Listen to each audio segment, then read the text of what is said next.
Hello, business owners, my fellow citizens, my customers, my prospective customers. This is Daryl Guberman, CEO of Guberman PMC LLC, a quality consulting firm here in Connecticut. We've been in business going on 12 years as of this August 2023, and today is a short video. It is about our legal system, our judicial system, both federal and state, and probably Supreme Court could be added into that too, but we're going to stick with the state and federal, or federal and state courtrooms. I personally was involved with a case. I won the case. Very disappointed, though. They have statistics that are out that said 85% of both plaintiff and defendants feel that their attorneys colluded. I can say with all assurance that mine did not. It was a great guy. We did win the case, though. And I'm not going to elaborate on it, but we did win it, and it was not a satisfactory, no one got satisfaction. No one. Especially me, when the guy brought up 356 complaints of defamation. Anyway, we're going to tell you this. This video today is about we are no longer a country of laws. We are a country of lawless violence. And as Confucius said thousands of years ago, he said, if law and justice do not attain their ends, the people will be unable to move hand or foot. That is what Confucius said. I'm going to read you what a lawyer sent me, but I want to also tell you this, that I always talk about how bad the American National Standards Institute is. Maybe when it first began over 104 plus years ago, it had some good meaning to it. And don't get me wrong, some of the standards along the way, you really needed a recipe for people to follow. That's basically a standard. And now, after 2019, when I had a chairman of ANSI, a Russ Cheney, call me up because I exposed an impropriety in laboratory accreditation with A2LA sitting on ANSI's board, right over by some of the laboratories that they certify. And he called me up and said, half a nut, fuck you. That to me is disgusting when you have a CEO like Joe Batia, who's been there too long, making too much money, and is incompetent. Yes. And by the way, his lawyer, if they want to do a cease and desist, they're not going to do that. And I'm going to tell you why. They're not even going to sue me, and I'm going to tell you why.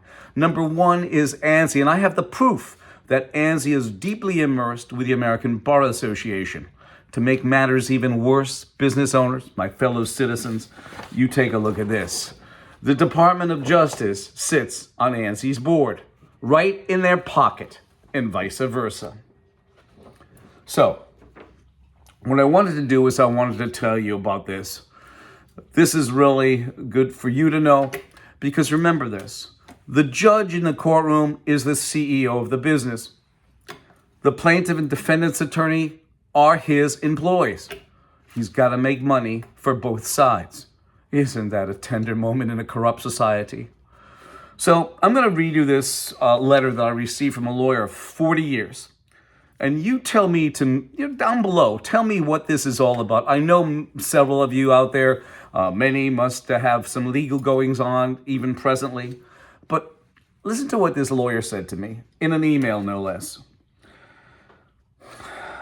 I think very carefully, Daryl, before I say or do anything in the legal arena. Not only because I represent other people and can make them look bad, but because I am a professional who understands how the world really works.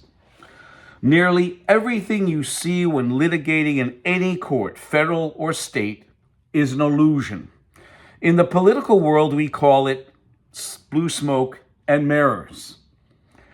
Well, in the Merriam-Webster dictionary, it states smoke and mirrors as something intended to disguise or draw attention away from an often embarrassing or unpleasant issue. So basically what this lawyer said is that both state and federal courts are a charade. And I would second that. As I said, the attorney that we had was absolutely top-notch, really great guy. But the judge The judge did not sanction the plaintiffs for wasting the court's time. That to me already tells me that it's a problem. The judge also, from what I've gathered, had some legal issues themselves. And what are you going to do? They're a judge. But remember this.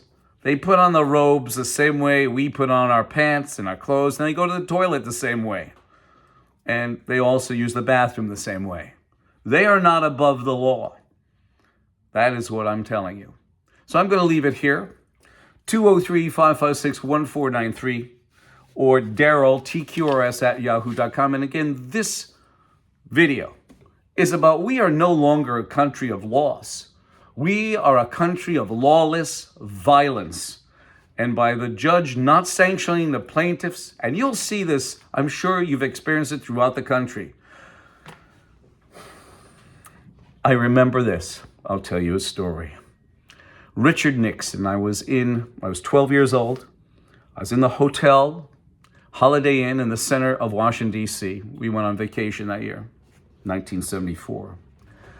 And Nixon was ready to decide whether he was going to step down or what have you. And, well, Gerald Ford pardoned him. I'll never forget my mom saying in the hotel room at the time that our judicial system is down the crapper.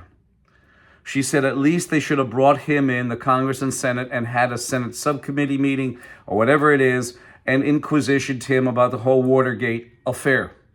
But that didn't happen, did it? Until 10 years later, when David Frost was questioning him, he was on TV about what happened and what transpired during Watergate. So when you put a friend in office, they'll get you off for even murder. Isn't that a tender moment in a lawless society?